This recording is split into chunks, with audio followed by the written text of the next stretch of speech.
Perang menciptakan tatanan dunia baru. Mereka menciptakan sistem keuangan yang baru juga, menciptakan aliansi politik kekuatan yang baru, menciptakan blok perdagangan yang baru. Dan untuk menjalankan sistem baru tersebut, sistem yang lama harus digulingkan. Yang berambisi menumbangkan hegemoni Barat ada dua negara saat ini, Tiongkok dan Rusia. Tiongkok dengan economic approach-nya, Rusia dengan military approach-nya.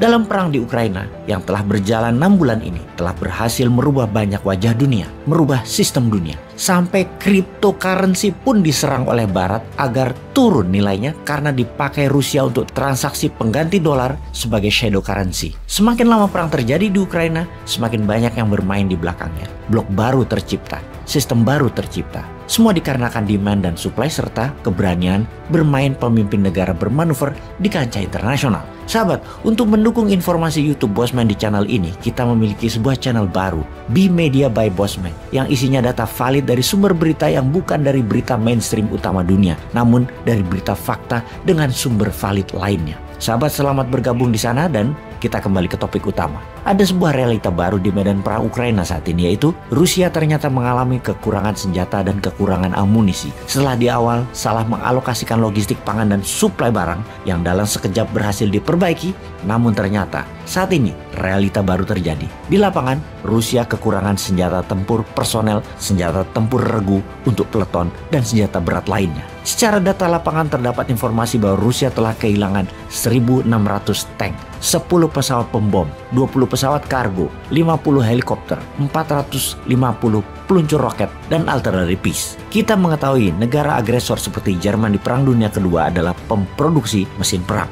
Begitu juga Uni Soviet. Sekarang Rusia menghasilkan mesin perang nomor 2 di dunia di bawah Amerika. Namun kapasitas Rusia hanya 30%-an dibanding Amerika. Industrial military complex Rusia secara jumlah nomor 2 di dunia, namun bukan yang teradvance. Secara nilai ekonomi, senjata Rusia mensuplai ke 66 negara di dunia bernilai 48 billion US dollar yang merupakan 20% pengadaan ekspor senjata perang ke seluruh dunia. Dalam mikroekonomi, di dalam Rusia, mereka yang bekerja dalam military industrial complex tersebut berjumlah 2 juta orang sebelum perang Ukraina. Sekarang mencapai 3 juta orang yang merupakan 3,7% dari angkatan pekerja nasional dari labor force-nya Rusia. Sekarang mereka tidak mengimpor lagi. Tujuan Rusia hanya satu, kalahkan Ukraina. Mereka memproduksi untuk dirinya sendiri. Rusia tidak mengirimkan lagi senjata untuk diekspor, di mana Afrika adalah pasar terbesar dari mesin perang Rusia. Algeria merupakan pengimpor 15% dari produksi alat perang Rusia. Mesir merupakan pembeli 12% alat perang Rusia. Ethiopia, Mali, Nigeria juga sama,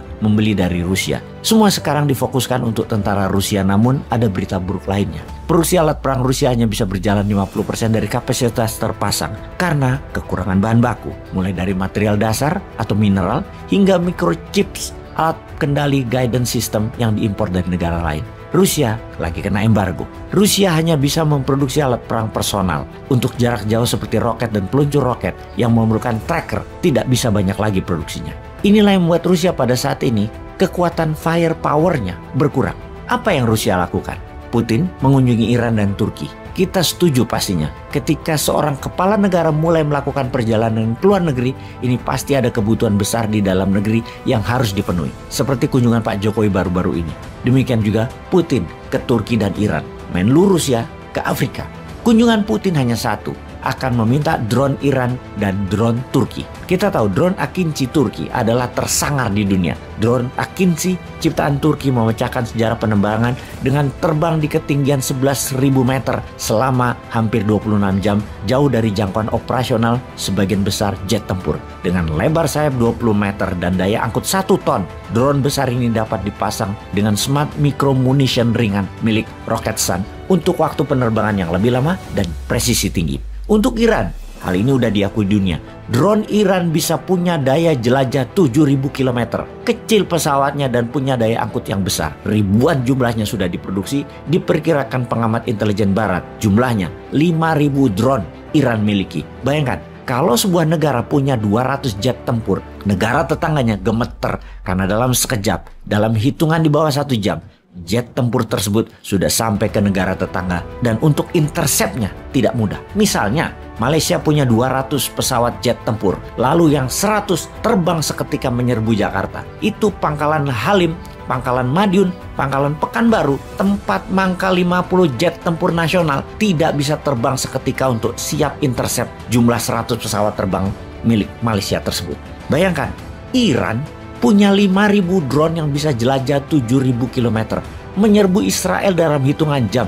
Tel Aviv bisa ambyar. Inilah yang diminta Putin, drone Iran dan drone Turki. Semua drone ini akan menjadi game changing di perang Ukraina. Iran atas permintaan Putin tersebut setuju. Iran minta dibayar pakai emas dan gandum. Emas yang Rusia kumpulkan atas pembelian gas dan oil selain dibayar pakai rubel, sekarang emasnya diminta Iran. Turki juga begitu, minta dibayar dengan seluruh gandum Rusia dan Ukraina. Turki akan jadi raja gandum dunia. Aduh, pada jago-jago bener bernegaranya ya. Jadi iri sama bernegara mereka.